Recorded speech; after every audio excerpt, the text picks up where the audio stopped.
Не велам дека не можеме да ги надградиме нашите студиски програми. Ние имаме 5 инженерски студиски програми на нашиот факултет. Рударство, геологија, заштита на животната средина, индустријска логистика и архитектура, дизајн на мебел и интериер. Значи, можеме овие студиски програми да ги зајакнеме во делот на дуалното образование. Значи, постои дел каде што ние кажуваме за практична настава, постои дел каде што димензионираме таа практична настава, каде што реално изведува таа практична настава, но не велам не дека можеби треба тоа да го зголеми.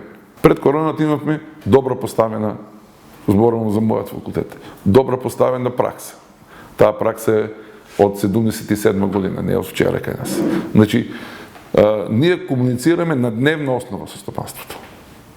Нашите фирми, кои што ние работиме и апликативно и научно со тие компании низ целата држава, се по принцип агрегатори на се оно што излегува од нашиот факултет.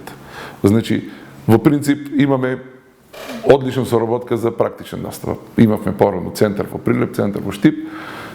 Сите руднички капацитети, проектантски фирми околу Прилеп и Битола, заедно со гигантот енергетскиот комбинат РЕК Битола, ги собира нашите студенти. Имавме законска обврска еден месец во годината да тие студенти согласно законските одредби на веќе поминатиот закон за високо образование, да тие бидат еден месец во рамките на тие компании кои што ќе стекнуваат искуство. Значи имавме идеална соработка.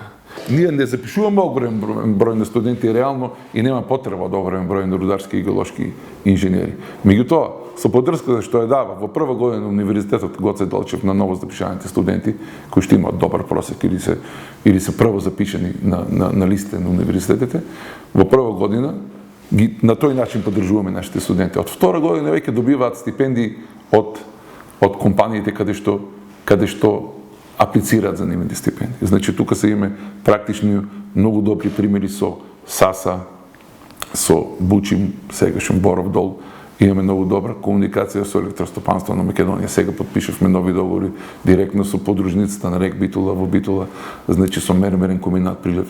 Додека тие деца, се извинувам, студенти, ја вршат својата практична насока, практична работа, менеджментот ги запознава и ги насочува, а во последно време ги поддржува со стипендии. Тие студенти ја доживуваат таа компанија како нивна, уште пред да дипломираат. Ме разбирате? Значи, едноставно, ако се ние грижиме за студентите, се грижи стопанство за студентите, јас не верувам дека на студентите ќе биде сеедно, дали ќе останат во државата или ќе одат негде во странство.